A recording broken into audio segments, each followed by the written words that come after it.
Mutfakta Hayattan mutfağımıza hoş geldiniz. Bugün de pırasa yemeği, kıymalı, tam ekmek banmalı diyebilirim.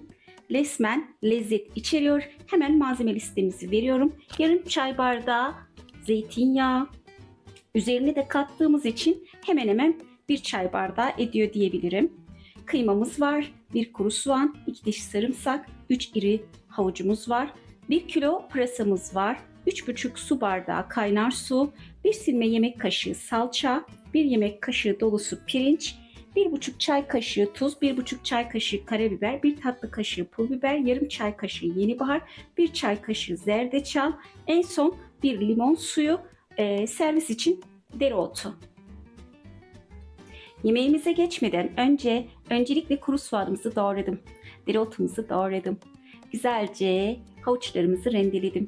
Tabii ki limonumuzu yemek piştikten sonra en son üzerine alacağımız için en son sıkacağım arkadaşlar. Sarımsağımızı da doğradım. Pırasalarımızı da güzelce yıkadım, duruladım. Hemen yemek yapımına başlayabiliriz. Tenceremi ocağa aldım. Ocağımızı yakıyorum ve hemen zeytinyağımızı ilave edeceğim. Üzerine kıymamızı ilave ediyorum. Kıymamız açılsın diye biraz da soğuk su ilave edip öncelikle kıymamızı güzelce bir pişiriyoruz.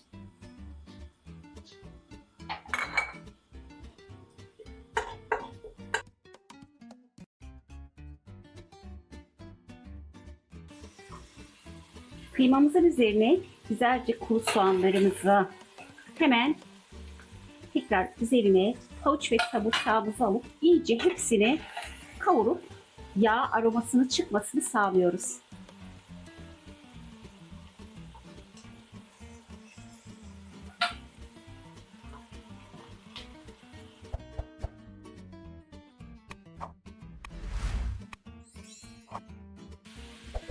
Burada ocağımızın altını güzelce iyice kısacağım. Kapağımızı da kapattım. Ara sıra karıştırarak iyice yumuşamasını ve dediğim gibi aromasının yağ çıkmasını sağlayacağım.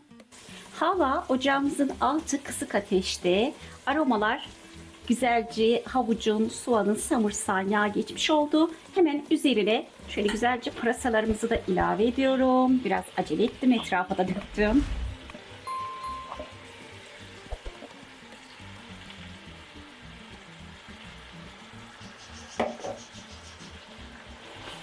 Pırasalar kendi suyunu bırakacak, kendi suyunda yumuşayacak ve pişecek arkadaşlar.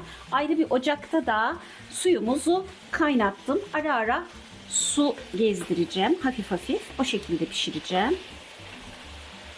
Öncelikle pırasalarımızın pişmesini tabii ki bekliyorum. Şöyle bir harmanlayayım.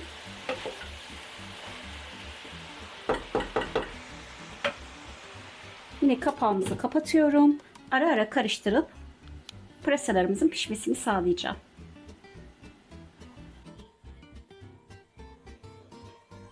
Ara ara karıştırdım. Pırasalarımız pişti. Hemen üzerine salçasını ilave ediyorum.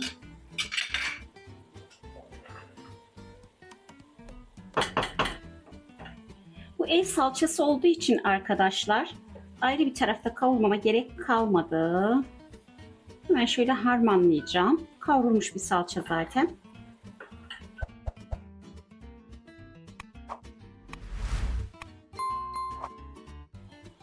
Hemen üzerine zerdeçal, yeni bahar, karabiber, pul biber ve tuzumuzu şöyle bir ilave ediyorum. Yemeğimizi tatlandırabilmek için. Hemen pirincimizi de şöyle bir su tuttum. Nişastasının içerisinde kalmasını istedim. Güzelce pirincimizi de ilave ediyorum. Şöyle bir harmanlayıp hemen suyumuzu ilave edeceğim.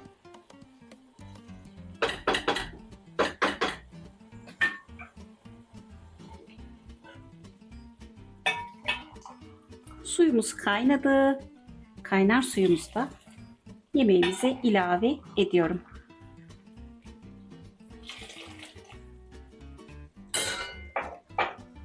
Şöyle bir bakacağım arkadaşlar öncelikle.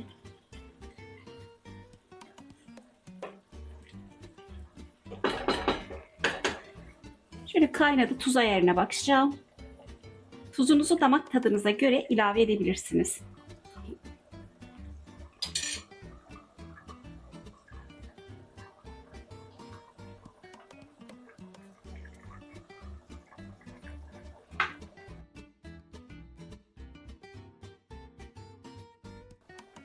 Kapağımızı kapatıyorum. İçerisindeki pirinçler piştikten sonra yemeğimiz hazır. Pırasa yemeğimiz güzelce pişti. Hemen ocağımızın altını kapatıyorum. Dediğim gibi şöyle güzelce sulu bir yemek kıvamında oldu. Tam ekmeğimizi banmalık. Tabii ki burası soğuduktan sonra dereotunu ve limon suyunu ilave etmeliyiz. Ben şöyle hemen ilave etmek istiyorum limon suyumuzu. Artı hemen biraz üzerine zeytinyağı gezdiriyoruz. Parlaklık versin ve lezzet kazansın diye. Çok fazla değil. Şimdilik dereotumuzu da şöyle üzerine alıyorum.